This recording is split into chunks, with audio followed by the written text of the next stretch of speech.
I've literally just gone live on everything. Yeah. Yeah, literally a second ago. Yeah. Yeah, okay, we won't worry about it. It's all good. I am sending it to Richard, so if he wanted to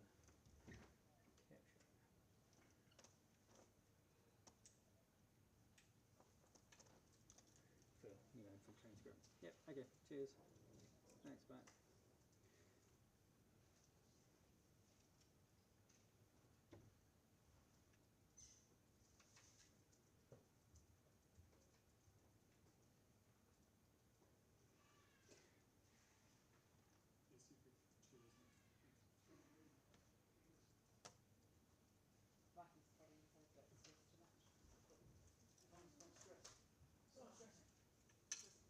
Just a little bit of stress, just don't stick too much.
Kia ora koutou katoa.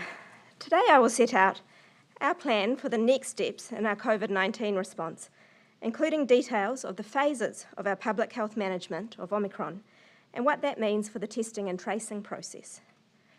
We've begun a new chapter in our fight against COVID-19. Omicron is here, and we have changed our strategy to minimise COVID-19's impact on people and protect the critical systems that support our health and wellbeing. Almost no country in the world has escaped Omicron, and New Zealand is no exception. But where we can be an exception is how we minimise the virus and protect our people from it. Our systems have adapted at every stage of the pandemic, but you have all played a vital role too. New Zealanders step up when there's a job to do, and this has served our communities well through the pandemic. Our high vaccination rates, the hard work of our public health team, and the COVID protection framework have meant we have been able to do what many countries around the world could not do. We've reduced the spread of Delta, emptied our ICUs of COVID cases, and we're now in a good position to manage the spread of Omicron. From what we've seen overseas, we know Omicron is the most transmissible COVID variant yet. So we expect it will spread fast, causing case numbers to grow rapidly and putting our health system and other infrastructure under considerable pressure. International reports suggest new cases from Omicron double every 2 to 4 days. This means a 10-case outbreak could reach 1,000 new cases per day in just 6 to 12 days. We have planned for a high prevalence scenario where cases could be in the tens of thousands per day. I know that these sorts of case numbers will sound scary to many people. 2 years into this pandemic, many of us are still unaccustomed to having COVID around us, but it's important to remember that COVID-19 is a different foe to what it was in the beginning. The Omicron variant is markedly less severe than prior variants. One US report suggests the hospitalisation rate is 10 times less than Delta. Its transmission and severity is also reduced by vaccination. So for most people, it can be a mild to moderate illness that you can manage at home. We also have the advantage of watching and learning from other countries. Most other countries have had to get boosted in the middle of their outbreaks. Our plan has given us a head start, and nearly 60% of eligible New Zealanders have now had their booster, and 1 in 5 children under 12 have had their first dose. I'm particularly pleased to see that over 73% of eligible people over 65 have now been boosted, and every DHB is on track to complete their booster program in aged residential care next week. We need to use the coming weeks before the virus could significantly take off to get as many people boosted as possible. Getting boosted will play a major role in preventing serious illness and keep pressure off hospitals. If it has been 4 months since your second dose, you are due for a booster. Please go to Book My Vaccine to make an appointment, or simply go to a local drive-through vaccination clinic, GP or pharmacy. The Health Point website has a list of all the vaccination sites in the country. Vaccination sites are open today across the country, and we will be standing up additional surge capacity this week. In anticipation, there will be additional people who will now be wanting to make sure their vaccine is up to date. And for those with you with children aged 5 to 11, all children aged 5 to 11 can now be vaccinated, and I encourage parents and caregivers to seek out information to help you make that important decision. Already, around 20% of children have been vaccinated or are booked to do so. And now, a little more detail on our national approach, as Omicron is unlikely for Omicron. Last week, the Prime Minister talked about the fact that through the course of managing Omicron, we have changed our strategy to minimise its impact on people. As case numbers grow, both testing and isolation approaches will change in response. We have been planning for 3 phases for Omicron. This plan sets out the actions we will be taking in testing, contact tracing, case management and isolation, in quarantine, care in the community in response to Omicron in our communities. Phase 1 is where we are now, and we're doing what we have successfully done with Delta, using our tools from a stamp-it-out approach. This will all be familiar to you. The tools we have used to stamp out outbreaks in the past can also be used to slow the start of an outbreak. giving more time for people to get boosted. And that's why we are currently taking an intensive approach to contact tracing, including tracing secondary contacts. We are still asking that everyone who is symptomatic be tested at a community testing station or primary health provider. If you are required to isolate, you will receive advice and, if needed, support to do so. At this stage, you will need to isolate for 14 days if you are a case and 10 days if you are a contact. These intensive measures can be sustained while numbers are low. Once Omicron becomes established in the community, we will adjust our approach under Phase 2. In Phase 2, our public health efforts aim to slow the spread of the virus. This means reducing the number of cases to a level our health system can cope with. Importantly, because of vaccination and systems improvements, we are in a much better position than we were 2 years ago. The system will focus more on identifying those who are at a greater risk of severe illness from Omicron, which will be a small percentage of cases. As has been the case since the early days of COVID-19, we need to continue to adapt our public health response to safeguard the health and well-being of New Zealanders, and when COVID-19 changes, we change. Any rapid escalation in case numbers will put pressure on our resources, and it will require us to shift from identifying all infected individuals to being more targeted to those most at risk and those needed to keep the country going. At this stage, most people who are able to will start to be managed through our digital tools. Support from health and welfare services will be provided as required. Text message notification for positive cases will begin at this stage, with phone support still available for those that need it. Contacts will also be notified by text message. Household contacts will be actively managed, with close contacts requiring a day 5 test. As part of the text notification, individuals will receive a link to an online portal called the COVID-19 Health Hub. This will provide tailored health advice and resources on everything a person needs to know in clear, translatable, and accessible formats. The Ministry and GPs are already working to identify those who do not have internet access or capability, so that when they become a positive case, they will automatically be flagged to receive a phone call or outreach service to connect with them. If people cannot access online resources, they can still get support from other channels. Healthline remains a key communication channel in responding to the pandemic and can help you with clinical and non-clinical advice. You can reach them on their dedicated line, 0800 358 5453. These measures will slow the spread of the virus, but they shouldn't disrupt critical services that underpin our well-being, like our food distribution or electricity generation systems. It doesn't make sense to take action on one public health threat only to create another threat to our well-being. We are currently in the process of identifying critical sectors, and we will have more information on this soon. Generally, workers in critical sectors are those who are required to undertake their role in person at the workplace and in a role that must continue to be performed to either prevent an immediate risk of death or serious injury to a person or animal, or prevent serious harm to significant numbers in the community. This is ultimately about ensuring the well-being of all New Zealanders. This has been the principle of our COVID-19 response right from the beginning.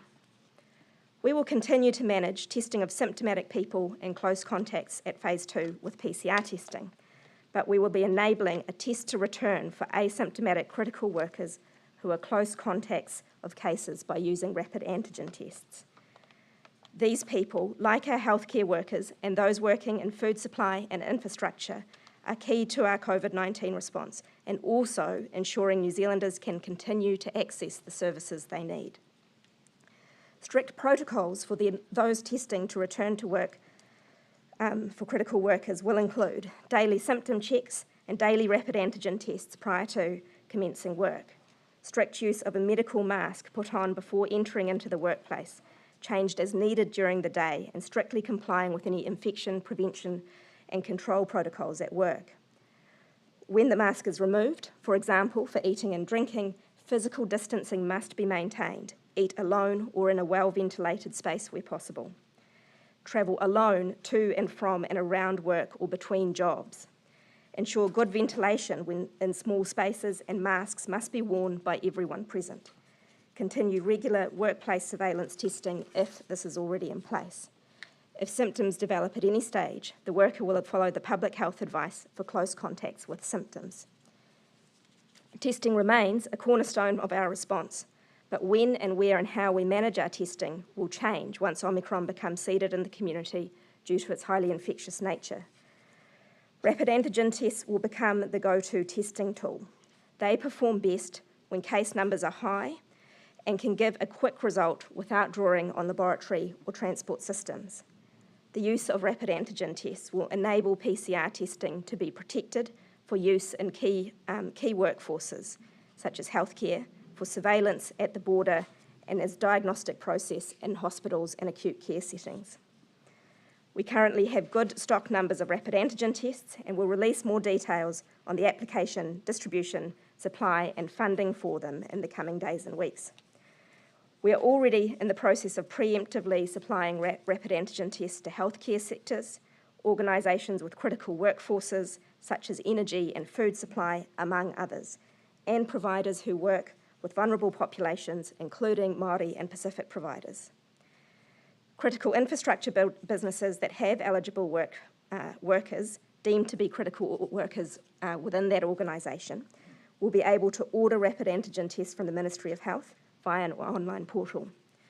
Specific guidance on the process for businesses and critical sectors will be distributed in the coming days.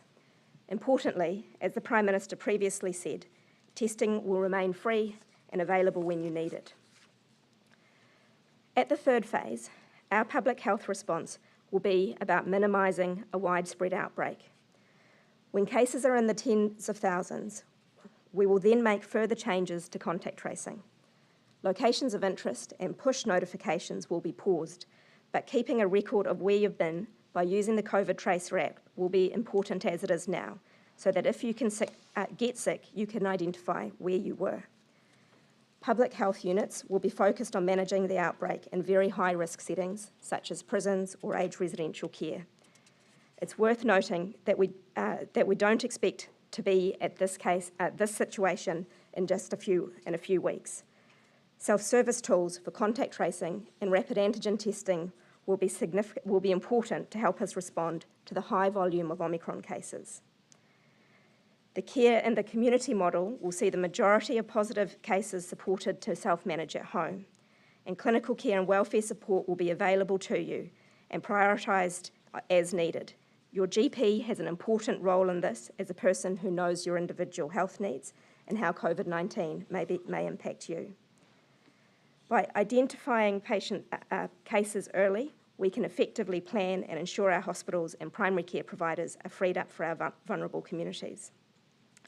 Other technology solutions are under development and will enable the upload of rapid antigen tests results and to view test results and vaccination records. This enables those who are digitally connected to have access the information they need, but it is important to note that, as always, public health units will be available to respond to complex outbreaks, and iwi, Pacific providers and other NGOs will provide whānau with care and support. These technology solutions are being developed at pace, and more information on them will be available over the coming weeks. Through the course of each stage, we have a test-to-work regime that will allow our critical workforces to keep them going over the outbreak. Today we've gone through the details of public health operations so that everyone understands that the response will change as the outbreak does. But our message to the public is simple. Get boosted. Wear a mask in indoor settings. Follow the basic hygiene rules we've become so familiar with, and reduce contact when out and about as much as possible. We're going hard and early with our public health response as we have previously. But the health system cannot do it alone. As always, what each and every one of us can do as individuals will be what makes the difference to us as a collective. Omicron is now in 80 countries around the world. By delaying its arrival here, we've had time to kick off with boosters, vaccination for children, and to prepare our public health response. I encourage everyone to use the coming days to take steps at home with your family neighbours and community to make a plan. Resources to help you do this are on the Unite Against COVID website. Dr Bloomfield and I will now take questions. Minister, what do you say to people who are looking at these rules and say, as they stand at the moment, they could be facing weeks in isolation if they've got a large household? What do you say to those people where it's just not possible for them to hire, go to a batch or to stay with friends? So at the moment, we are taking a conservative approach to our contact tracing system so that we can really minimise cases in the early stages of the outbreak. So it'll be very small numbers of people impacted by the longer isolation time for cases and contacts. What we've shown today is that we will change that as the outbreak changes and the numbers of people impacted by those become larger. Is a close contact? A close contact is currently defined as someone who has 15 minutes of face-to-face contact with at a 2 metre distance. As we've indicated in our plan, that definition will evolve during the outbreak, and our resources will be more focused on those at the greatest risk. Just going by the timeframes. Just going by the timeframes you mentioned at the beginning there, it looks like we're going to be in phase 2, probably by Waitangi weekend. Are all of these things in place for you to roll out, like the texts for Waitangi?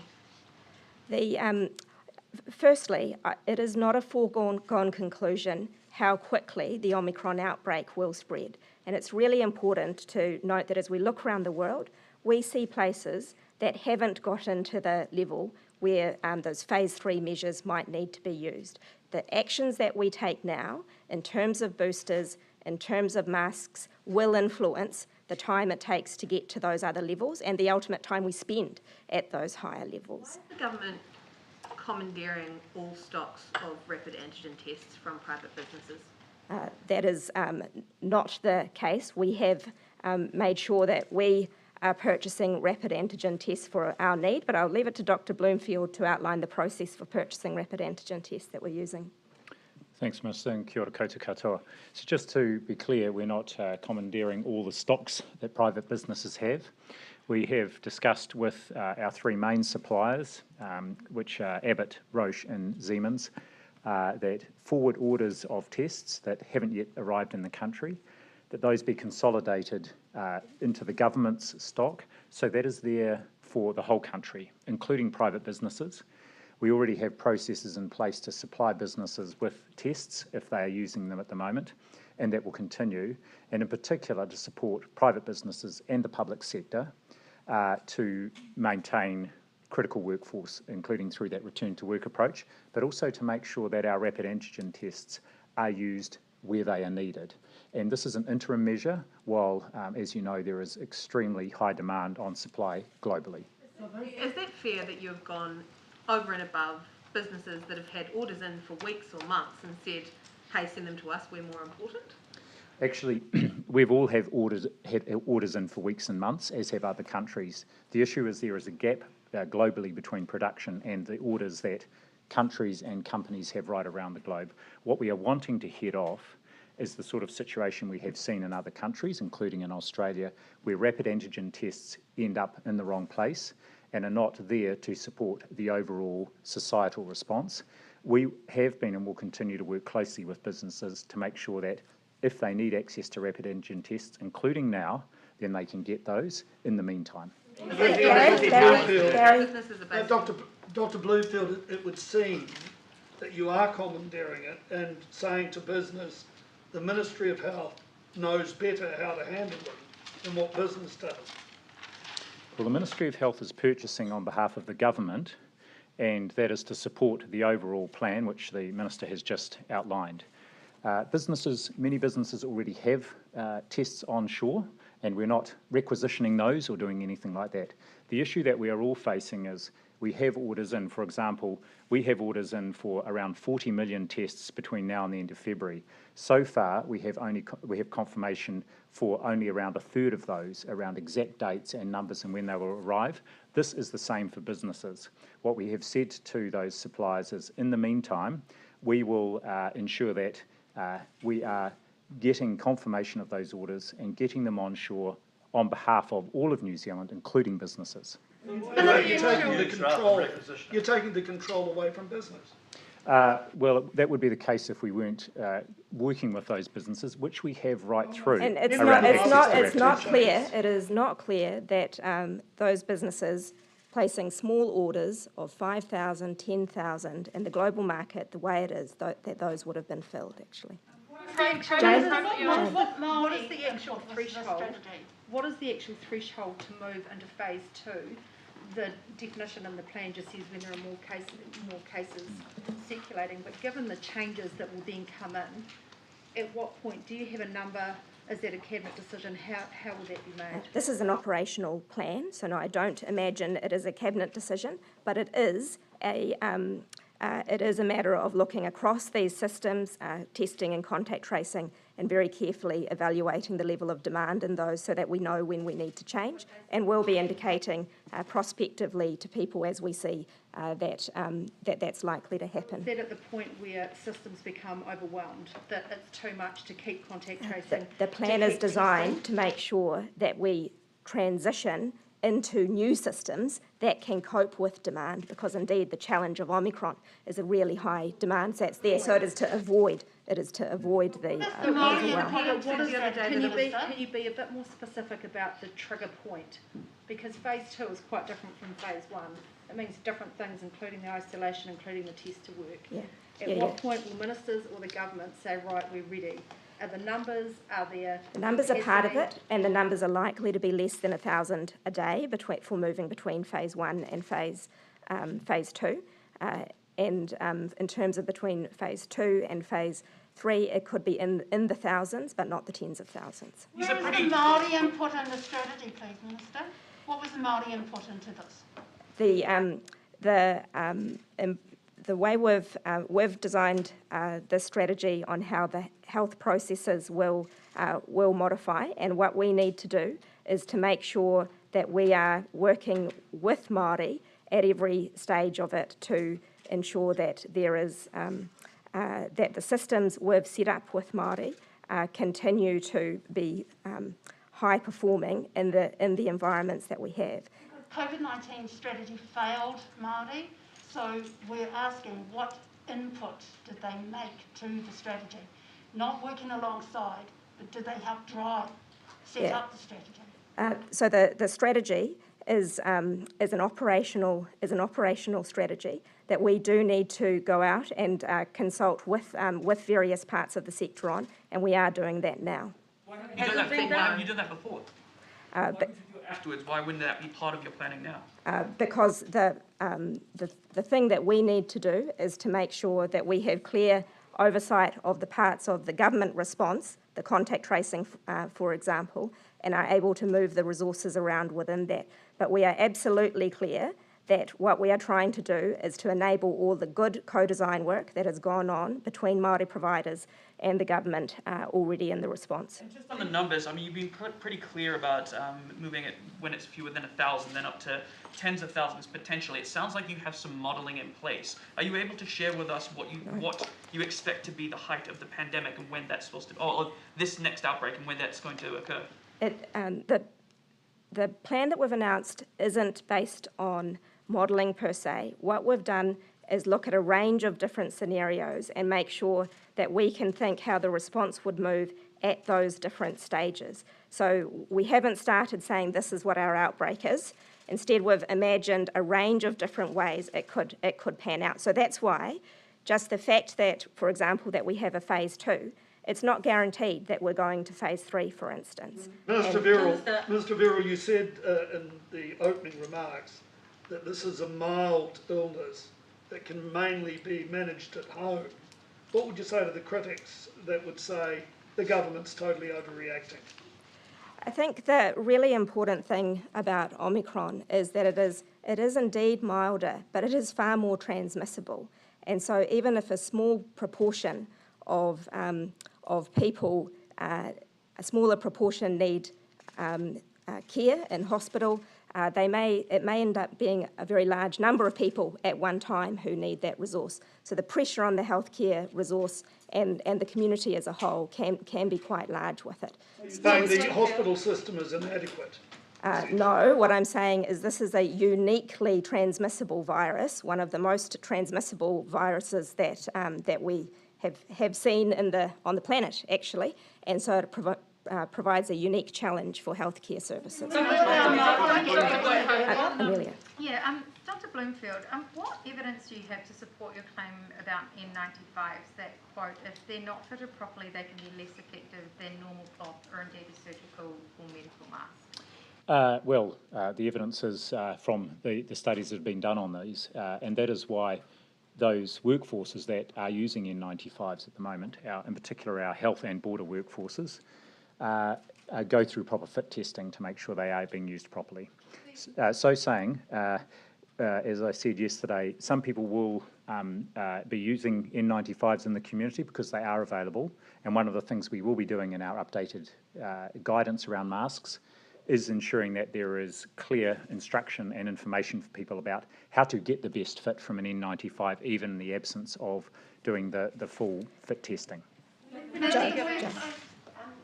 Bloomfield, can I just ask in terms of the PCR testing, are you going to be testing for the S gene at all? The S gene dropout is only picked up by one of the platforms that we use to test here in New Zealand, and we have a range of different platforms.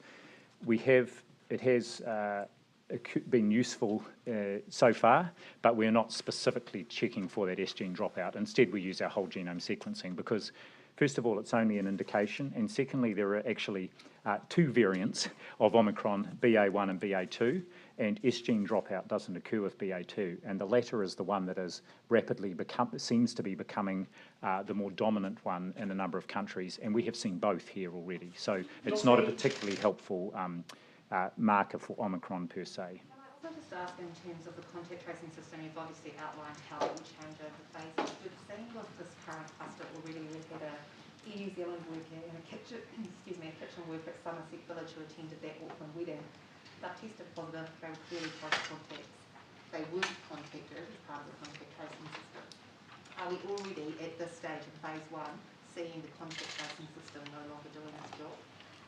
Contact tracing requires two things. Either the case has to identify those people as a contact, and that is subject to error. People might not remember it, or for us to broadcast a location of interest and those people to self-identify as being there and calling in. So it is not a perfect system. There is always a risk that people will not be identified, and as right from the beginning, we've said the goal of the contact tracing system is to identify the majority of contacts, but it can't always identify them all. The problem with that answer though is that the Air New Zealand worker was on the same flight, so that's a pretty obvious connection, and you had a record of who was on flights. The Somerset Village worker was a guest at a wedding.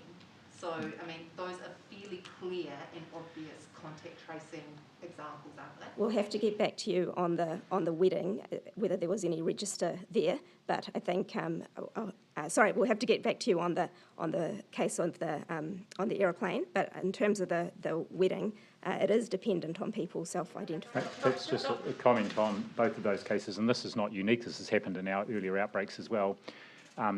Both those cases were identified as cases and were tested because they became symptomatic around the same time, or even or very quickly after our index cases had been found. So subsequently we were able to link the Air New Zealand worker with the flight that this family who'd been to the wedding in Auckland took back to Nelson, but the testing came in very, very close by, and that's something that's happened in our previous outbreaks as well. So this is very often the case that you will get more than one case appearing from a similar exposure separately, and then of course we make the link epidemiologically. Mikey. All of the businesses who have had could you just outline for people sitting at home why self-isolation requirements have decreased in stage 3 for both cases and close contacts? Well, in the first instance, actually, we've just increased them up from 10 days for cases and 7 days for contacts because we've gone into this very strong stamp it out approach. So we're trying to, of course, very much slow and, if possible, actually cut off these particular clusters. And then, stage 3, is that basically living with the virus? Not at all. In fact, we will just be going back to the lengths of time that we have had in place for through the Delta outbreak. They are still based on the public health advice, so we are not reducing them below what the public health advice is. And that is just to ensure that people are isolating for as long a period as absolutely minimises the risk as much as possible, but there will still be a small percentage of people who might still be infectious after that time period. But in the situation we will be in, with a larger number of cases and contacts, that's a judgment that we think it's worth. How does the fewer isolation days minimise the risk? Oh, well, no, there will still be the isolation periods are designed to minimise the risk of further spread. And 10 days for cases as well. What the issue is that at the first stage, we are being very intensive about our management of risk while the number of cases are small, but that response can't be sustained when the number of cases are larger. And that by reducing the contact isolation and case isolation period by a few days, we know we only miss a very small percentage, maybe less than 2% of cases, but we overall managed to do our bit to flatten the curve by isolating. Jane. So when will you give very specific guidance on who will be able to, which industries, which groups, organisations will be able to test to return to work? You've given a broad definition today, but when are you going to name those? Yeah, that'll be over the next few days or early next week. And currently, government is working with industry to make sure we have the right parameters. It will be a two-step process, so we will enable some businesses first, but we don't imagine we will capture all the businesses we need to from that process, and there'll be an opportunity for other businesses to apply to that. Can I just follow? What will that time frame be of that two-step process? For groups who may feel they should be included in the first one, what will that be? That's about 2 weeks away, I believe. Dr. Bloomfield, can you guarantee that every business who has had its tests requisitioned by the government, their forward orders requisitioned by the government, can you guarantee that those businesses will get the tests that they ordered? So Thomas, no one's tests have been requisitioned, however, they have not been requisitioned. There was no guarantee that anyone's forward orders was going to be filled. So the government has acted. Government policy whereby businesses could get tests but not guarantee that they would get the tests that they it is the global supply situation that has led to the situation in which everyone's orders are difficult to confirm. And the action that we have taken has made sure that more New Zealanders will get tests and that more businesses will be able to access them, because otherwise... The government just jumps in and buys them anyway, right? There is no guarantee that small orders would have been filled in the environment that we are currently in. Sorry, Minister, could you just go into detail about what you mean about the action the government has taken? Did you deliberately go over the heads of the government, of these businesses, to the supplier? And if so, did you offer a premium? Dr. Bloomfield can outline how the ministry interacts with the suppliers. Yes, so the conversation I had, which was Sunday morning with Abbott, when we were discussing our forward orders and trying to get as much certainty as possible about how much of those forward orders would be delivered and the timing of those between now and the end of February. During that conversation, I was asked about the orders that that New Zealand-based companies had, and I was asked about whether we should prioritise, or they should prioritise, the delivery to that all-of-government order. And I said, yes, that would be the priority for now. Again, I just want to reiterate, businesses will be able to access the tests, and we are already working with them to ensure that they can access tests if they need them. And this is in particular looking forward to phases 2 and 3, and it also an interim measure. If indeed all our orders can be fulfilled as we continue to work with those businesses, then we will, and we have confirmation of that, then of course we will be able to go back to the companies and say, please, if you can release orders directly, please do. It was as simple as you having a conversation with the supplier and them saying, do you want this to be the process? And you said yes. There was no change in contracts. The government didn't offer a premium to get the tests before the companies? Correct. The challenge here is not the size of the orders that anyone has in. It's getting confirmation of the exact amount that can be delivered and when it can be delivered. And it's changing on a daily basis. And all the time we're looking to see what it is we've got and indeed what it is that businesses need, and we have already and will continue to support businesses to access the rapid antigen tests they need. Can you tell me what is the shelf life of rapid antigen tests? I've talked to someone who had a forward order of 100,000 tests due to arrive next week. Their supplier calls them, they say it's cancelled. No one from the government's talked to them. Have you actually gone out to these businesses who have forward orders of quite a lot of tests and said, you know, sorry, we're taking them for now? So, no, we haven't specifically talked to businesses. I can reassure you there have been plenty of conversations between businesses and colleagues in MB with ministers, and we've been involved in some of those conversations. We are and will continue to work with businesses to look at what their needs are, what orders they had, and if they have needs, then we are able to supply those needs from our existing stocks. Did you use any emergency powers to do this, or was this all this conversation? This was a conversation, and this is indeed about ensuring that New Zealand as a whole has access to the rapid antigen tests as much as possible to support not just businesses, but of course the other uses we will have for rapid antigen tests. Can you tell me what the shelf life for the testers are, please? The tests we have on order, or the ones... Antigen tests, what's the shelf life? It depends on the test, and most of them, for most of them it's between 2 months and 6 months is actually 2 months and 12 months is my understanding. It's important Omicron's in the community, but some people in rural New Zealand still have to drive over an hour and a half to get tested, whether it's PCR or rapid antigen. How are you dealing with accessibility issues this time that weren't dealt with last time? Yeah, a number of ways, and thanks, that's a really important point. Firstly, we already have rapid antigen tests out with community health providers, and we've particularly looked at trying to get them into isolated settings because of that. Have you been successful in getting them into the isolated settings? They're in some isolated communities and have been in anticipation of the summer. In addition, distribution of rapid antigen tests at phase 3 of our plan will be through community health providers, through the places you already get tested, such as general practice and other health providers, and community testing services. The problem, and in addition, Minister, is that there's some places that don't have testing areas. There's places all over the country where you're not going to even get a mobile vax clinic or anything in there for weeks on end.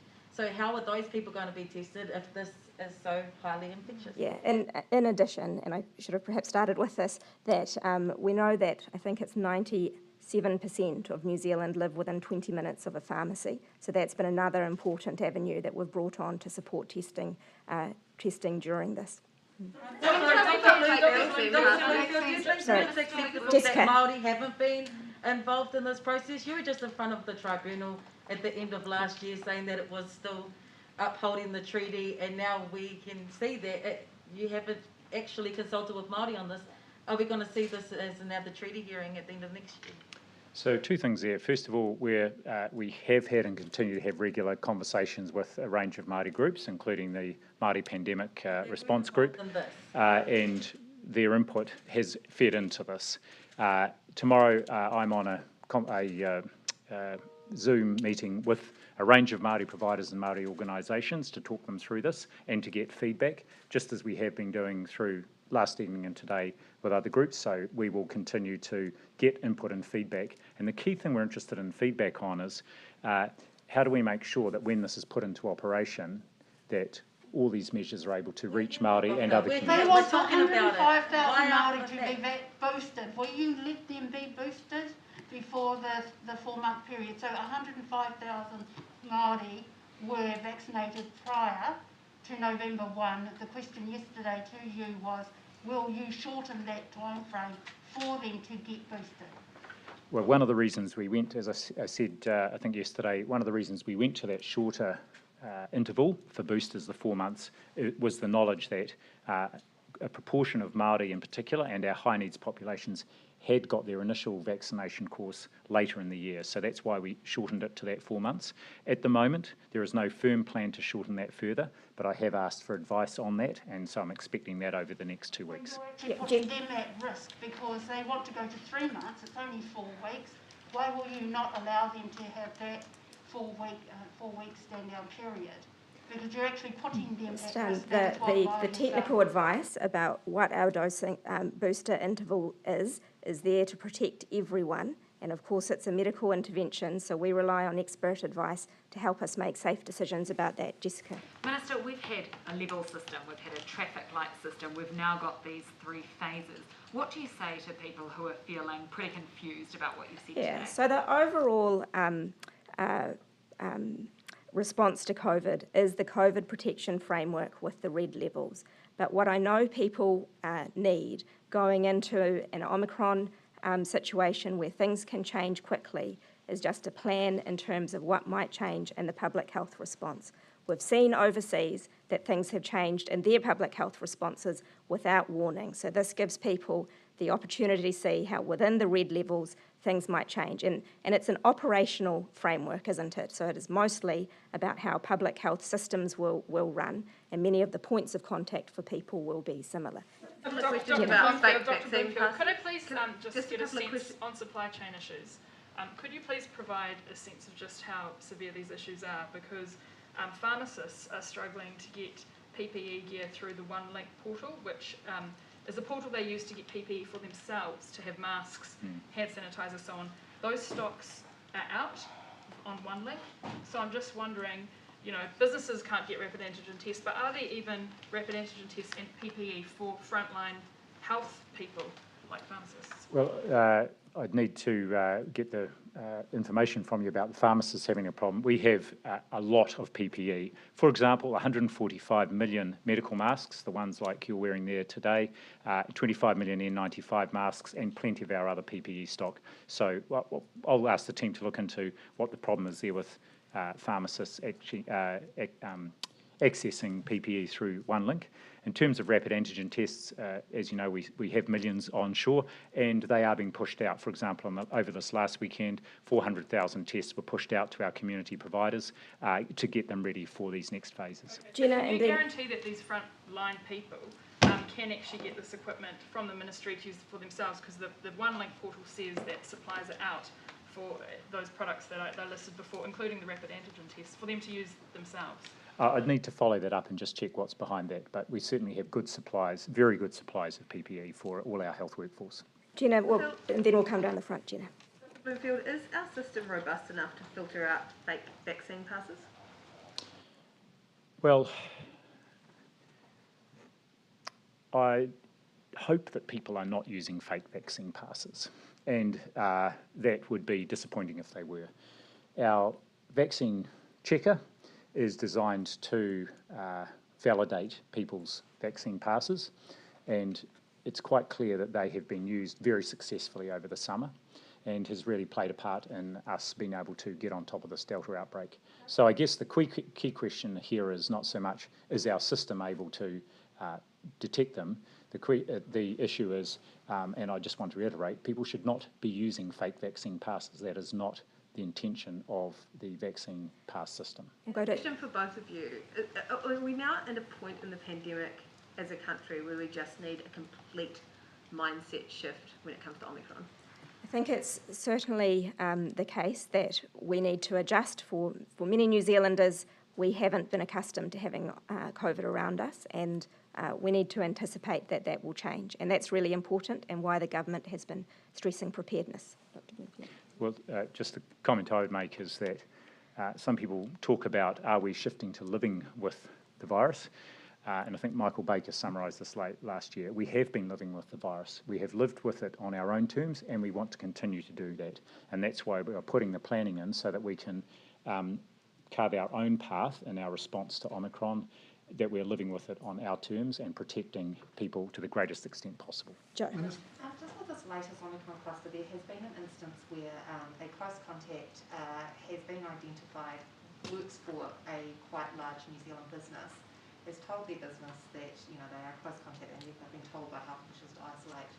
the business owner has said you need to work, health officials have gone in and explained that that is not going to be okay, and they have insisted anyway with the worker that they do come to work. Are you aware of these instances taking place? What's been done and how can you rectify that? And also, does that speak, I guess, to the wider issue around supply chains, people being worried about people not coming to work and fulfilling what the jobs that need to be done? No, I am not aware of that, but of course we're aware of the potential, which is why we make sure that we provide financial support to businesses that have workers that need to isolate. And in addition, the plan we've described today in terms of supporting the critical workforce, that is important not just for critical industries, but actually for industry as a whole, so that we don't have widespread disruption throughout supply chains. I think what's been clear to me right through the outbreak is the incredible support that employers have provided by allowing their workers to isolate, and that's one of the main reasons, or a key reason, why we have been able to control our outbreaks, including of the previous highly infectious Delta variant. So you're not aware of this instance, because health officials have stepped in but have been basically overruled by the employer? That would be the local public health teams, and the local medical officer of health does have powers, and if those powers include, and in fact, under the existing Section 70 notice that I've issued, that anyone is required, in fact, to isolate for the period that they are instructed to, which, if they're a close contact, is a 10-day period. Okay, Bridie and then Michael, and that's it. Bloomfield, so how will demand for testing sort of be triaged in labs? Obviously, the people processing the COVID tests are the same as cancer diagnostics, for example. And they've said that it will be a bit of a struggle to meet the figures sort of quoted yesterday, the surging. How are they sort of expected to sort of meet this demand? Do you guidance go out to them about triaging, and do you foresee any potential that they'll be having to decide between processing a COVID test and a cancer diagnostic or breast cancer specimen, for example? Minister Verrall, you may be as well placed as me to answer that. Yeah, I think the first thing is that we do need to manage demand in the testing system, and the best way to do that is by how we present for testing, so before it even gets in the system for the lab. So that means that follow the indications for whether or not you need a COVID test. If you've got symptoms, or you've been instructed to by a public health unit because you're a contact, or you're part of a surveillance program. But otherwise, there are samples in the system that perhaps do create more demand than is necessary. So we see pre-laboratory triage and demand management as the most important thing. Sorry, Michael. A report prepared for Counties Manukau DHB, Dr. Gary Jackson says, once Omicron is circulating in the community, there'll be little to no added risk from overseas travellers. Do you agree with that, and is that thinking incorporated anywhere in these phases? Yeah, I think the question of whether new imported cases presents extra risk, one of the things that the modelling has shown us is that depends on the scale of your outbreak. So when it's low, as in the case with our Delta outbreak, the relativity would have been quite high, and lots of imported cases can make a big impact then. I haven't seen Dr. Jackson's more recent modelling on that, but I imagine if you have a larger outbreak, as would anticipate with Omicron, that balance will change.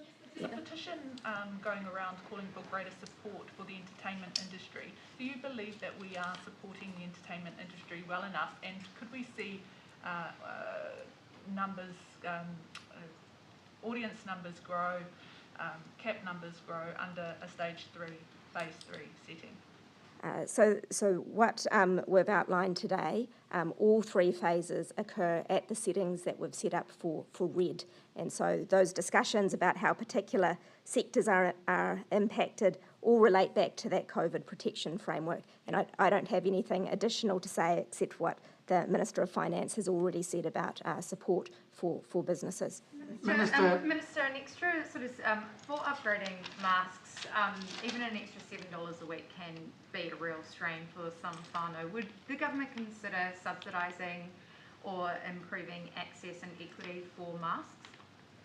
So just one thing that's perhaps helpful to go back to is that yesterday the Ministry of Health released guidance on how to make the best of a on the best mask that can be used. And separately, the government changed requirements for people covered by mandates for masks. Look, I think we're pragmatic about masks, and we've shown that all along. We've made a big change yesterday to our mask guidance, and we've talked about other masks in the past, whether we can be using them more. I think we need to keep looking both at the scientific evidence there and the practicalities of making them work in our community. Patrick? When can people expect to be able to get hold of rapid antigen tests and be able to use them at home if they're not in this critical worker group? So in the phase 3 of the plan that we've said today, that there'll be rapid antigen tests will be the primary diagnostic test for someone with symptoms in the community there. They'll be available through the channels you can currently access tests through. That means you can take them and have them at home and do your testing at home. You don't have to do them at the pharmacy. So we think it'll have to be mixed. It'll have that will have to offer both options, both a supervised and an unsupervised option because of demand, and that work is how that will be further structured is what the ministry is currently working on. All right, Jason, this is really the last one. You've been at pains, and so has the Prime Minister, to point out that Omicron is a different foe to Delta, yet Dr. Bloomfield just said that when it came to the Māori perspective being fed in, it was only fed in, there wasn't a specific strategy in mind. So is this in essence saying that the Māori focus or the Māori strategy for Delta was perfect and it doesn't need to change? No, not at all. And what we need to do, and do, is make sure that we are in regular contact, as Dr. Bloomfield has outlined, and occurs at the ministerial level as well around the strategy. And there was intensive engagement around the COVID protection framework, which this work today sits underneath. All right, it's a different foe. How come it wasn't specific? There wasn't Māori specifically at the table or really engaged with when coming up with this strategy? Yeah, so the overall COVID protection framework is a really important point at which we engage with Māori across government. All right, that really was the last question. Thank you very much. Dr. Bloomfield, so no business is going to get their orders of rapid antigen tests until the government's 80 million are fulfilled. No, that is not the case. Businesses, this is an interim measure, and businesses can and will be able to access rapid antigen tests, including from the government supply, as and when they need it, to support the plan that we have for Omicron. We are and will continue to work with businesses on that. Outside of your plan, no one's getting anything until you've got yours. Rapid antigen tests are already widely at use in our health system and in many workplaces. Where can we get them then? As pointed out, they're available as a diagnostic test predominantly in phase 3, and they're already being used, for example, in some health worker surveillance. Why can't members of the public just go to a pharmacy or a grocery store and buy them like they can overseas? Yeah, because we need to make sure that they're available for those who need them most.